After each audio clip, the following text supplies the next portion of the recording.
শবে বরাত উপলক্ষে শবে বরাতের রাতে মসজিদও তালা দেয় এমন মৌলবী আসেনি? এই 1 তারিখে বেতন দিয়ে বিদায় করে দিবেন। ইবনে মাজাহ শরীফে হাদিসের একটা অধ্যায় আছে নিসফে শাবান। শবে বরাতের রাতের উপরে হাদিসের একটা অধ্যায় আছে ইবনে মাজাহ শরীফ 1390 নাম্বার হাদিস খুললে পাবেন। ইবনে মাজাহ শরীফ মোবাইলে যদি হাদিসের অ্যাপস থাকে বা গুগল থাকে, নেট থাকলে এখন সার্চ দিয়ে দেখো। ইবনে মাজাহ শরীফের 1390 নাম্বার হাদিসে মোবারকে বলে, আমার নবী রহমাতুল লিল আলামিন শবে বরাতকে ইবাদত, আমল, আখলাকের মাধ্যমে উদযাপন করেছেন। সুবহানাল্লাহ। এই রাতে ইবাদতের ফজিলত কি? তাফসীরে কবীরে ফিহা ইউফরাকু মিন কুল্লি আমরিন হাকিম, সূরা দুখানের 4 নাম্বার আয়াতে কারিমা তাফসীরে কবীরে সূরা দুখানের 4 নাম্বার আয়াতে কারিমা তাফসীরের ব্যাখ্যা করতে যায় আল্লামা ইমাম ফখরুদ্দিন রাজি রাহমাতুল্লাহ আলাইহি লেখে, শবে বরাতের রাতে যেই ব্যক্তি 100 রাকাত নফল নামাজ পড়ে, সুবহানাল্লাহ, সুবহানাল্লাহ, কয় রাকাত? আমরা পড়ি তো 12 রাকাত পড়ি, কেউ 4 রাকাত পড়ি, যে যদ্দুর পারি পড়ি আর কি। কিন্তু 100 রাকাত নফল নামাজ বেদ্য ফরাকা নাই হই বলে এবার তাফসীরে কবির পড়ে। তাফসীরে কবির অনেক বড় তাফসীরের কিতাব। তাফসীরে কবিরে লেখে 100 জন রহমতের ফেরেশতা ওই ব্যক্তির জন্য আল্লাহ জমিনে নাজিল করে দেয়। সুবহানাল্লাহ। কয়জন? 100। প্রথম 30 জনে ওই ব্যক্তির জন্য জান্নাতের দোয়া করে। সুবহানাল্লাহ। ফেরেশতারা কি আইয়ে ঘুরতো? না না, ফেরেশতারা কি করে? কথা কয় না, কি করে?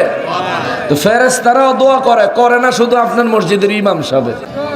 নামাজের পরও করতে চায় না, জানাজার পরও করতে চায় না, আর মসজিদে মিলাদ দিলেও পড়তে চায়। বাহ। নবী রাহমাতুল লিল আলামিন বলেন, রব্বুল ইজ্জত 100 জন রহমতুল ফেরেশতা নাজিল করেন ওই ব্যক্তির জন্য।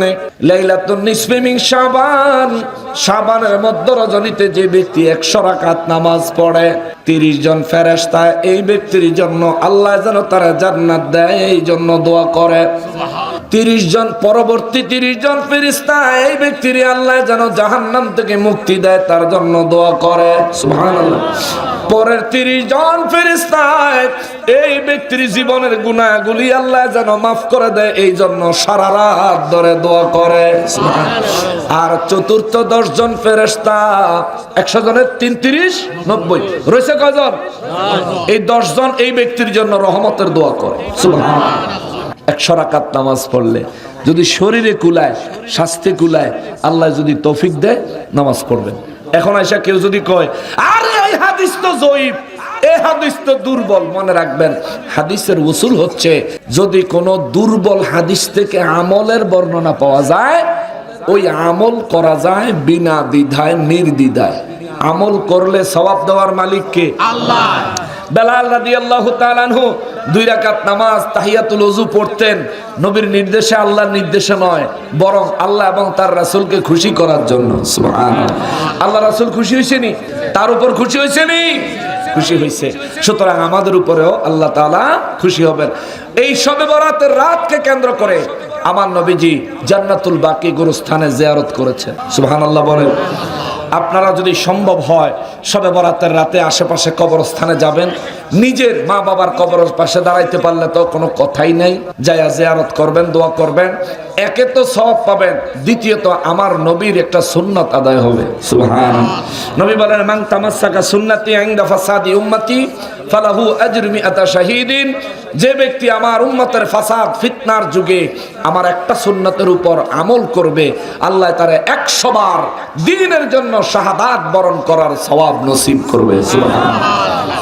সুতরাং শবে বরাতের রাতকে কেন্দ্র করে 4 রাকাত, 8 রাকাত, 12 রাকাত যত নামাজ আছে পড়বেন, কোরআন তেলাওয়াত করবেন, জিকির আজকার করবেন এবং নবীজির শানে দুরূদ ও সালাম পড়বেন, কবর জিয়ারত করবেন।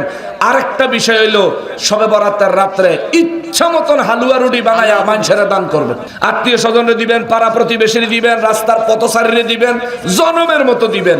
এইটা লইয়া যারা ফতুয়া দিব হেরেও দিবেন, বুঝছেন না? হেরেও দিবেন। হ্যাঁ যদি ফিরাইয়া দেয় তাইলে কইবেন আপনি অনুমতি দিলে মন্দিরও যায়, আপনারা তো প্রসাদ খাইয়া অভ্যাস আছে। যদি ফিরত দেয় এটাই কইবেন, বলে হিন্দু মন্দিরে গিয়া কলা পাতা বিছাইয়া প্রসাদ খাওয়া ব্যক্তির পেটে শবে বরাতের হালুয়া রুটি হালাল খানা হজম হইতো না।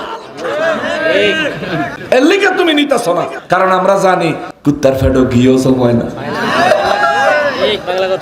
ঠিক না? ঘি কি ভালো জিনিস না মন্দ? ভালো জিনিস, কিন্তু কুত্তা ঘি খায়নি। এক নাম্বার গাওয়া কি ডিব্বা খুললা দিলে কুত্তা নাক দিয়া দিব দৌড়, একটুও খাইতো না, নাক দিয়ে দৌড় দিব। রাস্তায় গিয়ে যদি পায়খানা পায় বগুড়ার দইয়ের মতন 4টা খাইব। ঠিক না? ঘি খাইলো না কেন? কুত্তা জানে এটা হজম হইতো। শবে বরাতের হালুয়া রুটি, মিলাদের তবরুক এগুলি খায় না ঠিক তারাই যারার পেটে হজম হয়। নিশ্চয় তাদের পেট মানুষের পেট না। সম্মানিত হাজিরিন, এই কথাগুলো বললাম এ কারণে ভাই, কথাগুলো বললাম এ কারণে ভাই, আমরা ইবাদত করব, তোমার সমস্যা কোথায়? আমি আল্লাহর ইবাদত করব। ইবাদত করলে খুশি হয় কে? আল্লাহ। ইবাদত ছাড়লে খুশি হয় কে? শয়তানে। শয়তানে। ইবাদত করার জন্য নির্দেশ দেয় আল্লাহর হুকুমে আল্লাহর নবী রাসূলরা, আউলিয়া কেরামেরা, নবীদের ওয়ারিস উলামায়ে কেরামেরা। কিন্তু আল্লাহর ইবাদত করতে নিষেধ করে যারা, তারা শয়তানের ওয়ারিস। সুতরাং এদের সাথে আমাদের কোনো সম্পর্ক নাই। আপনারা অনেক কষ্ট পাইছেন, কথা অনেক করা হইছে, কষ্ট পাইলেও কথা এরমই। এটা আমার বাপ দাদার কথা না, এটা আল্লাহ রাসূলের কথা। যেমনে আছে এমনে কইতে হইব, যদি গর্দান যায় দিয়ালামও, কিন্তু আল্লাহ রাসূলের কথার ব্যতিক্রম করতে পারবো। সুতরাং বাবা, এই হায়াত আমাদেরকে আল্লাহ দিয়েছেন, আমরা যেন আল্লাহ পাকের রেজামন্দি হাসিল করতে পারি। আদম নবীরে জান্নাত থেকে বাইর করে দিছে আল্লাহ। রব্বানা যালামনা আনফুসানা ওয়া ইন লাম তাগফির লানা ওয়া তারহামনা লানাকুনান্না মিনাল খাসিরিন, এই দোয়া শিখায়া আদম নবীরে দুনিয়াতে পাঠাইলো কে? আল্লাহ। সঙ্গে কি দিয়া দিল? দোয়া। দোয়া কি দিয়া দিল? নামাজ দেয় নাই। আদম নবীরে দুনিয়াতে আল্লাহ পাঠাইলো, কি দিয়া দিছে সাথে? বেদ্যফে কয় নামাজের পরেও বেলে দোয়া নাই, জানাজার নামাজের পরেও বেলে দোয়া নাই। এবারে আদম নবী বেহেশতের তেনে আইছে ওই দোয়া লইয়া, এই জমিনে নামাজ আইছে পরে, দোয়া আইছে আগে। এটা কারো সিলাই সিন্নি খাইলো, মোল্লা ছিল না। আরে মোল্লা রে, এই জন্য এই বাউলরা এই গানের ভিতরে কয়, আর ফোলা ফাইন এডি রাস্তার মধ্যে বাজায়, ফেসবুকের মধ্যে ছাড়ে, কানায় কানায় মিলছে মেলা। কি জানি কানায় কানায় মিলছে মেলা, সাধুর মাঝে গন্ডগোল, ভিতরে তার ইবলিশ শয়তান, মুখে তাহার সুন্দর বল। এটা মুখে সুন্দর কথা কয় না। মিলাদে কিয়াম করা বিদআত, শবে বরাতের রাতে ইবাদত বিদআত, হালুয়া রুটি বিদআত। একবার ওই সৌদিতে আইছে, কমু না সময় নাই, 13-15 মিনিট বেশি হয়ে গেছে।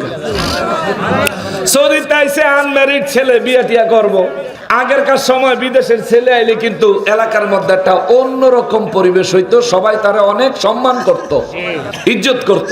আইসে পরে ফোলার মায় ঘটকের খবর দিছে, আমার ফোলাটারে বিয়া করামো। কারে কি কোন সৌদি প্রবাসী ছেলে বিয়া করাইবেন? কহ গিয়া চেয়ারম্যান সাহেবের খবর কইছে। চেয়ারম্যান সাহেব কয় বিদেশি ছেলে, ডলার ডলার কামায়, রিয়াল টিয়াল কামায়, আছে তো আমার একটা সুন্দরী মেয়ে আছে, আপনি যদি অনুমতি দেন তাহলে লইয়ামো ফোলারে দেখতো। লইয়াও ঘটকে গিয়া ফোলারে কখনো চেয়ারম্যানের মাইয়া, কিন্তু চেয়ারম্যান সাহেব যদি এই তুমি আসলেই সৌদি এটা যদি না বুঝে, তাহলে কিন্তু মাইয়া বিয়া দিব না। কারে কি কোন আমি আসলে সৌদি, এটা কেমনে বুঝাইমো? কয় কিছু আরবি টারবি কইবার, তুই তো বুঝবো।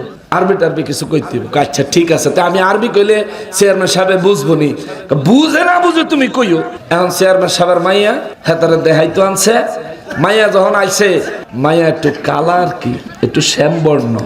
তো পরে আবার নানি আইছে লগে, নানি আবার চুলটা ঠেলা দিয়া বাইর করে কয়, দেখো আমার নাতিনের চুল কিন্তু ছোট না, বড়ই আছে, চুল এলো এর দূরা। চেয়ারম্যান সাহেবের মাইয়া না, হেরার একটা আধুনিক জীবন যাপন, চুল আবার এর দূরা, বব কাটিং, সব কাটিং, কত কাটিং ফাটিং আছে না, এটা দিয়া থুইছে। চেয়ারম্যান সাহেব আরো ভালো করে কাটিং দেওয়াইছে, বিদেশি ফোলা পছন্দ করাইতে। এখন ঘটকে হেতারে কয়, এই মাইয়া না নিয়ে ঘটকারে কয় কই তো কর না এই পছন্দ হইছে নি। আমি ঘটকাকে কও তোমার পছন্দ হয়েছে কার বেটা কি করে আমি দেখলাম আমার আব্বা আম্মা দেখবো ফ্যামিলির লোকজন দেখবো পরে না কার তোমারটা কও না তোমার পছন্দ হয়েছে নি। কয় অনেক কি কইতাম কয় তুমি এক কাম করো তুমি এটা একটা আরবিতে কও। মাইয়া পছন্দ হয়েছে নি এটা একটু আরবিতে কও। কয় আরবিতে কইলে কেউ বুঝবে না কও। আর হাতে চিন্তা করে মাইয়া পছন্দ হয় নাই এই আরবি তো জানি অহন কি কই। চেয়ারম্যান সাহেব তুমি বলে বিদেশ থেকে এসে ঘটক আসলে বিদেশি না জাল? কয় না না বিদেশি আসলে বিদেশি। আসল না জাল? কয় না আসল। কয় ঠিক আছে তাহলে কইতে কও। কও আরবিতে কও। হ্যাঁ তো কয় মাইয়া কালা চুল ছোট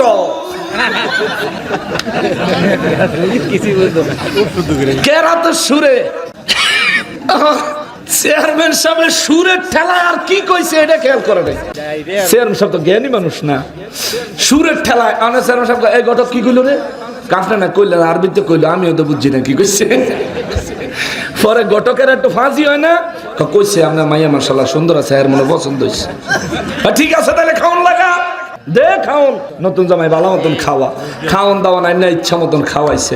খাওন দাওয়ান শেষে এখন চেয়ারম্যান সাহেব কয় আহা জামাই তো বিদেশি আর কণ্ঠে কি মধু জামাইরে কও না আরেকবার হুনাইতো খাউনটা কেমন হইছে।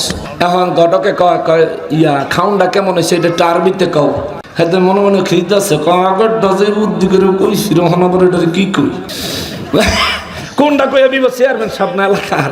অন হাতে চিন্তা ভাবনা করে বাংলা কইলে হয় না। কয় না না আরবিতেই কও। আরবিতেই কও লাগবো কহ। কয় রান্না খারাপ নুন বেশি। রান্না বলে খারাপ হইছে নুন বলে বেশি হইছে।